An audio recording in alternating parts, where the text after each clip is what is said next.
Hello everyone, welcome to the Royal Exchange Theatre in Manchester for the second ever Creative North Conference. Except we're not in the Royal Exchange Theatre in Manchester. We're in my office in Salford and I'm wearing shorts. Because of what's going on with the coronavirus and everything, we've had to postpone the conference, funnily enough. But what we've not had to do is give up on it entirely. Now, while we're waiting for the Royal Exchange to give us a new date, we decided to sit down, have some video chats with the people who would have been speaking, ask them a little bit about what they thought of the theme of the conference, what they might have said. That theme is collaboration. Now, why collaboration? Why not literally anything else in the world? Well, the reason is that collaboration is a superpower. Collaboration can take you from this tiny little box room that's far too hot for a man to be wearing a suit jacket, put you on the stage at the Royal Exchange Theatre in front of hundreds of people at a conference. So, without any further rambling on, let's introduce the speakers. I'm Rory Sutherland. I'm the occasional spectator contributor. I'm the Vice Chairman of Ogilvy in London. I'm Kate Toon. I'm based over here in Australia. I was a copywriter, so I started out as a copywriter, but now I've evolved into a kind of different creature. My name is Jennifer Nasubuga-Makombi, and I am a Ugandan author. I am Glenn Fisher. The last time I checked, I am a copywriter. I am an author. I am a speaker. I am a podcaster, I think is a modern thing to say now. So my name is Nadia Koja, and I head growth at Vengage. We're an online design software and infographic tool. Yeah, I'm James Torrey, as you've said a few times, but I have an agency in Manchester that we do video and animation, from kind of content stuff through to broadcast and advertising stuff. So my name's Graham Banks. I'm the travel demand manager at Transport for Greater Manchester. My name is Olivia Downing and I work as a creative copywriter at TBWA Manchester. I also founded CIA Chicks in Advertising. Yeah, so I'm the CEO and the founder of an organization called Dent Global. We run business accelerators all over the world. We've got an office in London, Sydney and Toronto.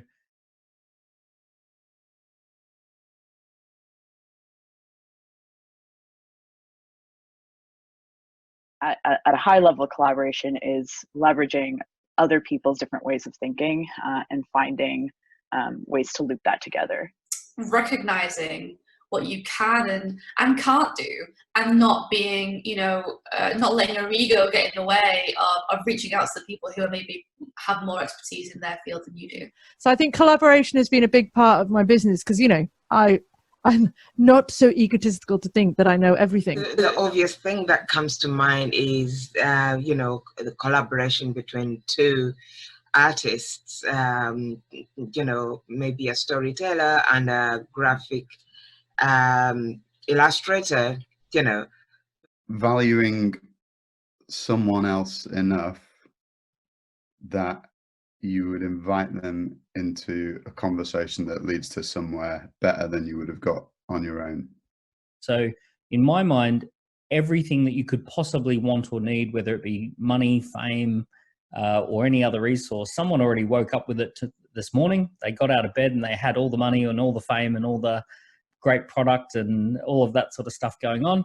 And collaboration means that you go out, you find them. One answer to this question is, how do we redefine collaboration? Because if nothing else good comes out of this coronavirus crisis, the nature and obviously the location of the people we work with should change significantly and irreversibly, I think. So generally, collaboration is it's a bit cliche to say, but it is key to all forms of creativity.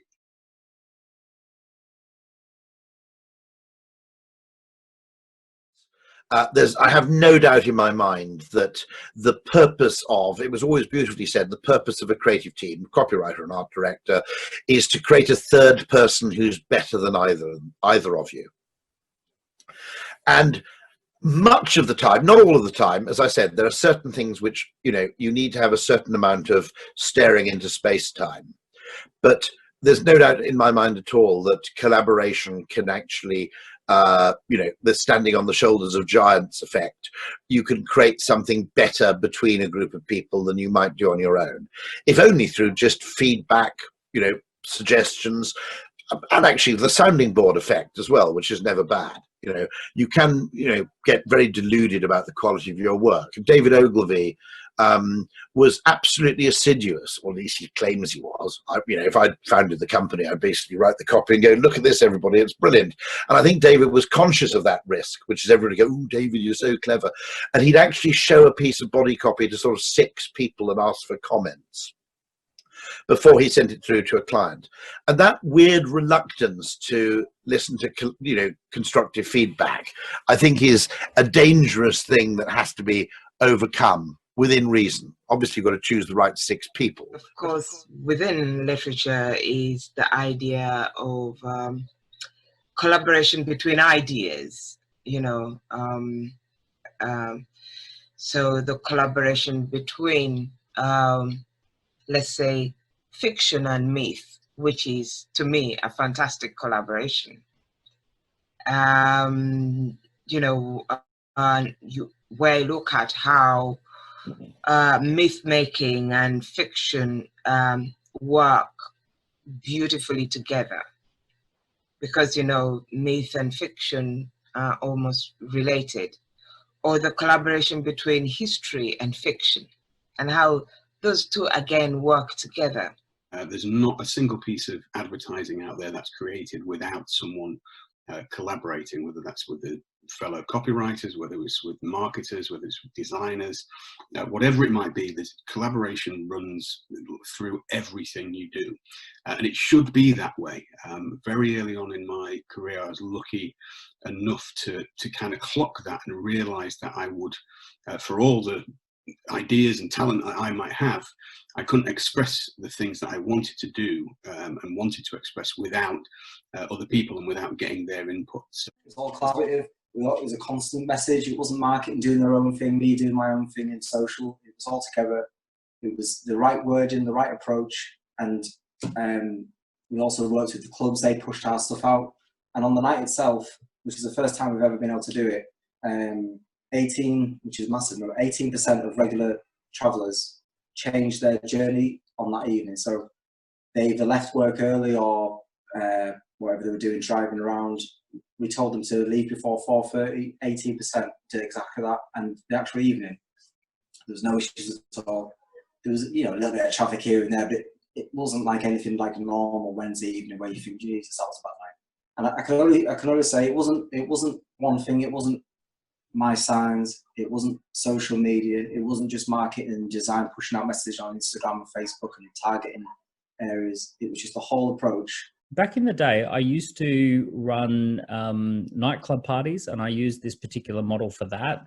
I launched my own business when I was 22 years old with nothing, no resources at all. I was reflecting just the other day that 20 years ago, I was working 3 jobs, sleeping on a garage floor, and pizza delivery driving, door knocking, and bartending just to survive on the basics. And, so I really did start with 0 resources in a modern world sense. And through the power of collaboration, launched a business that went to 11 million in revenue before age 25, and also then came to the UK, launched a business that grew within its first 2 years to £4 million of revenue using collaboration.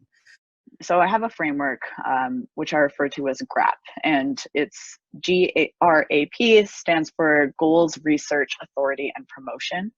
And I think that really, especially the promotion part, really kind of ties all of the collaboration in, but the whole framework really looks at everything from setting that goal for your content, whether it's for acquisition, for traffic, for conversions. Of introspection to be collaborative. So for me, all the pieces of work that I've worked on that have been very collaborative and that I'm proud of has actually been me kind of looking at my skill set and looking at what I can do and thinking, actually, you know what, I'm not the best cut out person to do this job, but I know a videographer who is, or I know a sound engineer who is, or I know a designer who is. And I think to be truly collaborative, we have to be very self-aware of what we are good at and the times where we should speak out and put our opinions forward, and when we're not. I've kind of built my copywriting career by collaborating with my competitors, with other copywriters. So way back when I started out, I'd been working in agency, but then I became a freelance copywriter, and I didn't have a clue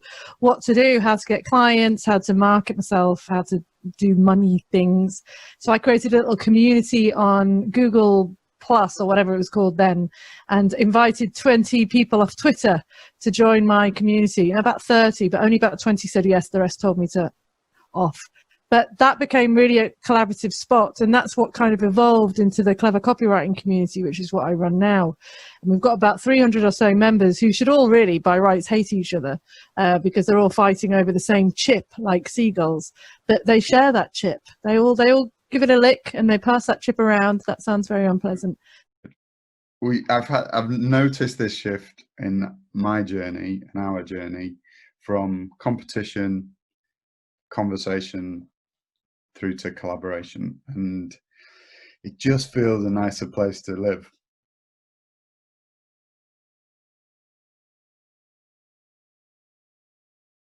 So, talking to our devices, we can talk to our phone, we can talk to our, Google Home, we can talk to our fridge. Probably won't achieve anything, but we can talk to it if we want to. But it changes the way that we interact with our computer. If we're not typing and we're talking, it changes the search queries, and it changes the way that we respond to those search queries. So one of the biggest things that people freak out about is, if I have to write for SEO, I have to do this kind of staccato keyword stuffing approach, which, to be honest, you never ever had to do. But now you have to do it even less, because Google is about trying to emulate humans. I mean, that's the whole terrifying thing of AI, isn't it? So it wants to hear and interpret information as we do.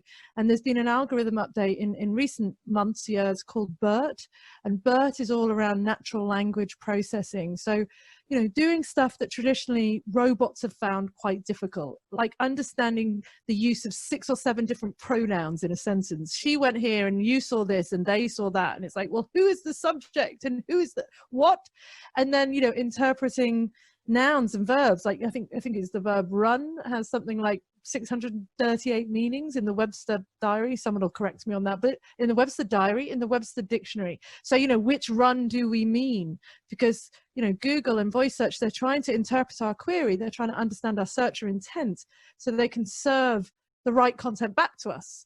And, we've always been impressed by Google. You can put in the most seemingly unconnected collection of words and it comes back to you and either shows you a result you want or goes, Andrew, did you mean this? And you're like, oh my God, I did. I'm so embarrassed. So I think there's lots to be excited about. So the method or the model that I talk about is what I call the partnership triangle. And there's 3 sides to the triangle. One is the brand, one is the distribution channel, and one is the quality of the product. And essentially what you're trying to do with collaboration is bring together and expand the 3 sides. So you're trying to get bigger brands, greater distribution, better products. And you're partnering with people who can expand the triangle in all 3 directions. So, for example, when Nike says we want to launch a new tennis, line of products, they say, great, who could enhance our brand? It would be Roger Federer. Who could help us develop the product? It's, fruit of the loom for the actual physical products, the T-shirts. Who has big distribution? Walmart. It's like, okay, by partnering with Walmart, Roger Federer, and Fruit of the Loom, we can actually build a extra $50 million business selling T-shirts for tennis. Nespresso was a dead brand that it was owned by Nestle. 2006, a new CEO came over. 2005, a new CEO came in and said, we want to reinvent Nespresso. They said, let's get George Clooney to be the face of the brand. Let's get Megamix to develop a better product, an actual physical device that people love having in their kitchen. And let's do an exclusive launch with Selfridges as the distribution. So it's this recurring theme of brand distribution product. And rather than trying to create a partnership that is two parties trying to be all things to each other, and kind of satisfy everything. It's like, no, let's compartmentalize just little parts of that partnership, and let's have three parties at least representing those angles. And that's, that's a powerful way to structure partnerships. Well, that's how I've been structuring partnerships with my businesses. So our business turned 10 years old. You start to kind of question things like, what were we here for? What are we making a difference? Have we achieved anything? All those sorts of questions, and in some ways doubts and things like that. And I guess I was I don't know if I was in a funk, but I was kind of thinking around, like, every time there seems to be more video and animation agencies than ever. A million different people doing the sort of stuff we do. And if I'm honest, every time a show reel went up, I felt threatened or worried, or kind of, oh, why aren't we doing something like that? Or every time there was a good idea put out there by an agency, they were putting on an event, I'd think, oh, we should have put that event on, or all those sorts of things. And then you'd be in pictures, and you'd hear who else was on the pitch list, and I don't know, just that real sense of being worried about the competition, I suppose. And I had a word with myself, and I guess it was causing some anxiety, if I'm honest. So I know people have all sorts of different ways of dealing with that. For me and my kind of belief system, one of those ways is prayer. And I had a moment where I was kind of just praying about this sort of stuff, and the thought popped into my head, like the finger pointed, like, this is your issue. Like, you're treating everyone like competition, and that's causing you anxiety. And it began a sort of chain of process of thinking that, what if we're all doing what we're born to do?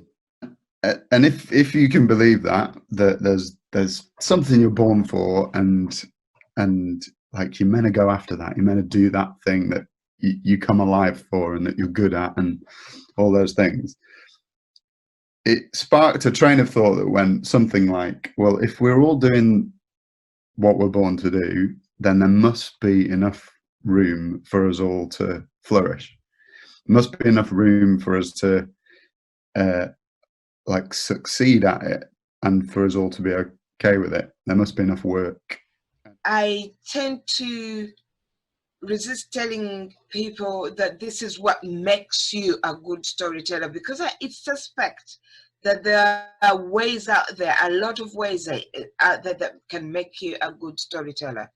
But for me, as a good storyteller, you must see that world you're talking about. It must be real for you. The characters must be real to you.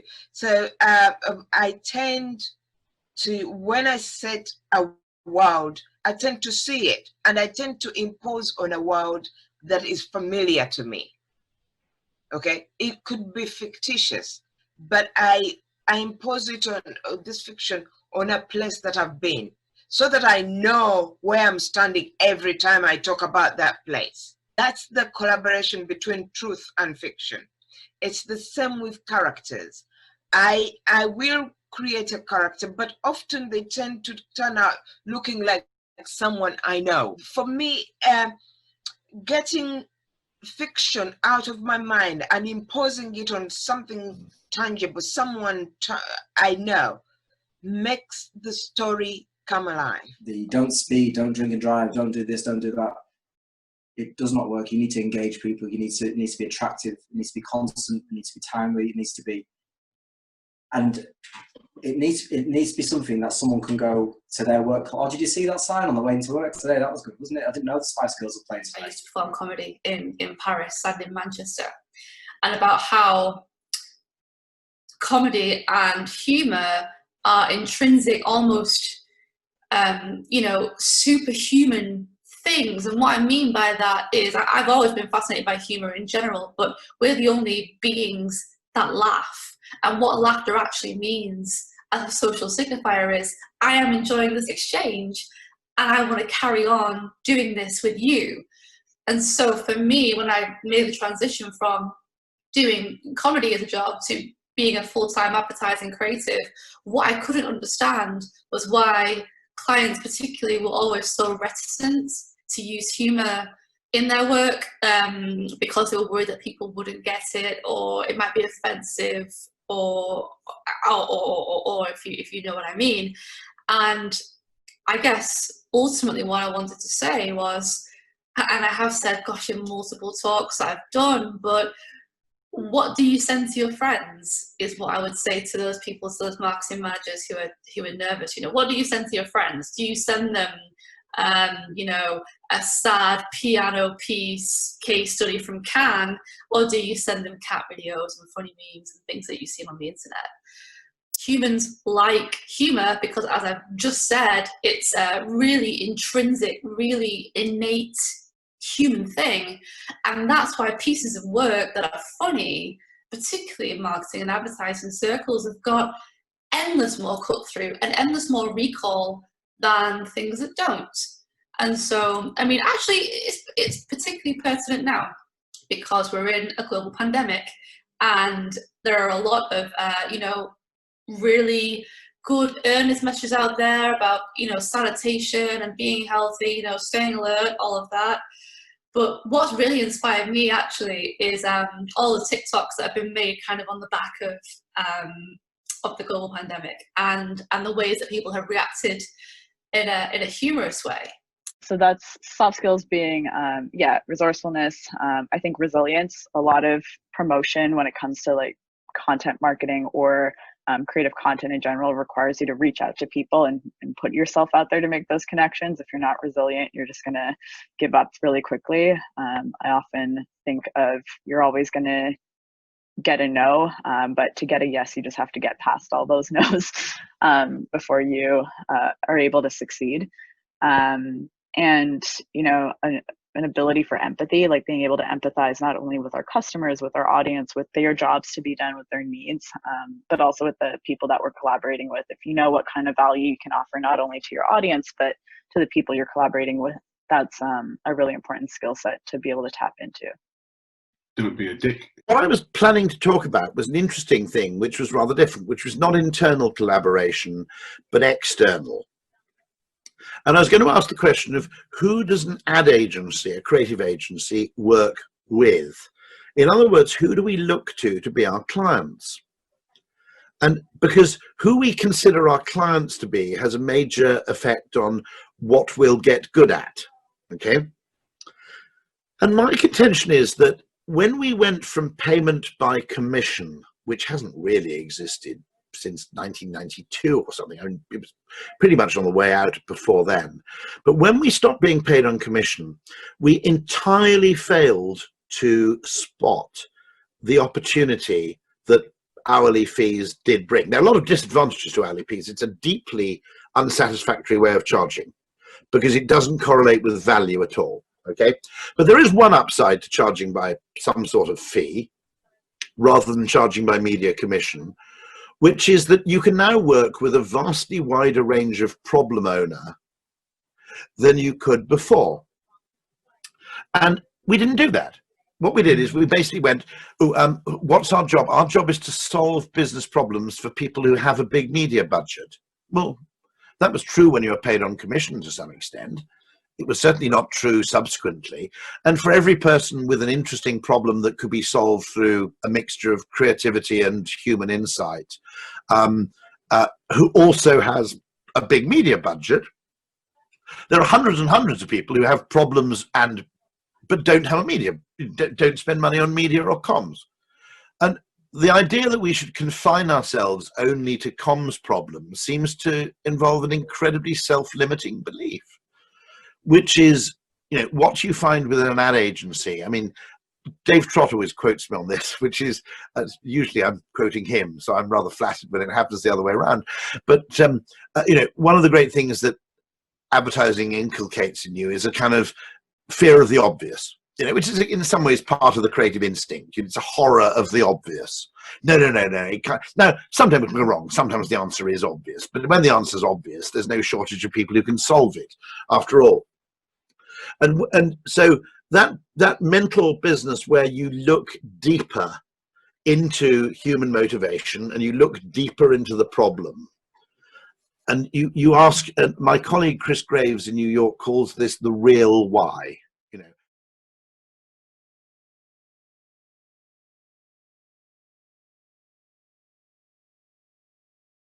We should start at the end. Listen to people. Listen to other people. Always be giving. For example, when you're in public, we listen to how people talk and how we interrupt each other and how we speak with silence, how we use non-syllabic sounds to communicate. It all makes your story real. But you don't make that up. You have to observe. I think when it comes to any form of collaborative project, it's a nice couple of words, any form of project where you're collaborating on, you need to be able to give to that project without expecting anything in return. That is a key skill. And I would say it is a skill because we all want something back for everything that we give. So it's a skill to learn to overcome that desire to get something out of everything and just to be able to go, do you know what, I'm going to get involved with this, see where it goes and hope that something good comes out of it. So, and actually it's much harder to actually collaborate when you don't have a kind of a set of words you can use to say, what's missing. But I think when people think of content marketing and content writing, they don't necessarily think of themselves as a growth marketer. And growth marketers are seen to be, very data driven, very analytical, whereas content marketers are seen as more of the creative type. But really a good marketer is just somebody who can find a connection between both of those things and be able to make creative decisions from data. And I think that's one of the most important things to remember. And one of the things I tell my team as well all the time is you're not writers right now, you're growth content marketers, meaning you're still going to do everything associated with that. I think that the advice I give is if you're going to be doing something, you've got to feel the emotion of what's going on at the time. You've got to have a good feeling for what's going on in the city or wherever you are really, whether it's happy, whether it's sad. And you've got to capture that emotion, really try and get it down. And it's got to be quick. The starting point for me was probably something like fear. So either I'm not good enough, or that whole comparison thing, or any of those things. I think, or worse, like threatened. So I guess my advice, for what it's worth, would be don't feel threatened by it. And that this competition thing was absolutely crucial to me, changing and relaxing into our own skin of who we are, and that's okay. We don't have to be like everybody else. At Ogilvy, the do brief, every single brief contains this phrase, what do we want people to do differently as a result of this? So I just think people need to, embrace, collaborate with the technology rather than kind of getting the pitchforks out and thinking it's going to be the end of the world. But like I say, it's just about recognizing where there is opportunity, where you think that you can do things on your own, or potentially where you might need some help. And then, like I say, not being afraid to acknowledge that and reach out to other people, but certainly don't limit yourself to the tiny bubble really that is advertising and marketing, when you could reach out to other writers, other comedians, other creatives who are just working in slightly different spheres. There's no reason why those two worlds can't collide, in my opinion. But I do think there's a necessity for all writers. So many writers go, they'll say, I can write your website, but I don't do SEO. Or, I can do your social media, but I'm not on any of the social media platforms. Or, yes, I could do your chatbot script, but I hate chatbots and I don't like interacting with them. You have to be in the arena. You have to be in the pit fighting with the lions to understand how the lions work. So unfortunately, the piece of advice I'd say is you're going to have to be a bit more American, or at least a little bit more Aussie in the approach of actually turning buzz into business, following up, asking for the business. When do you want to get started? How did you want to make? Do you want us to send you through a proposal? Do you want us to send you through an invoice? Would you like to get started? So I think it's look for the opportunity, and the only way you're going to find that opportunity is to get your hands a little bit mucky, as we would say in up north. Well, there you have it. Some very brief words of wisdom from our Creative North speakers, who should have been taken to the stage on the 19th of June, sharing their thoughts on the power and the potential of collaboration, whether that's collaboration with each other, between colleagues, or collaboration in storytelling between facts and myths, or collaboration with technology, with AI and with data, or collaboration with the competition. Because that's how Creative North started, a collaboration between competitors. I wouldn't be here today. Hampson, Natt and Williams wouldn't exist if it wasn't for collaboration. And Isolated Talks wouldn't exist without collaboration. The stellar lineup of industry experts here, they make it sound easy. It's not. Collaborating effectively is one of the hardest things you'll do, where critiques sound like constant criticism, where you're fighting against opinions that don't sit well with your own, or where you have a bright idea that quickly and suddenly you realise isn't such a bright idea after all. But that collaboration with others, if you can suspend that feeling that you're out of your depth, that collaboration with others that are better than you, it brings amazing results. Collaboration helps us all become better people, doing better things and making the world a better place. So please make sure you donate whatever you can to the Samaritans. And if you want to watch the full video interviews that we did with our Creative North speakers, make sure to follow Creative North on Twitter, or head over to YouTube and subscribe to the Hampson, Natt and Williams YouTube channel. We'll be releasing all of the videos there on the 19th of June when we should have been taken to the stage at the Royal Exchange. But never mind, Creative North will still happen. We just don't know when. In the meantime, find a friend, a colleague, a competition, anyone that you've always wanted to work with, and reach out. Take that first step towards collaboration.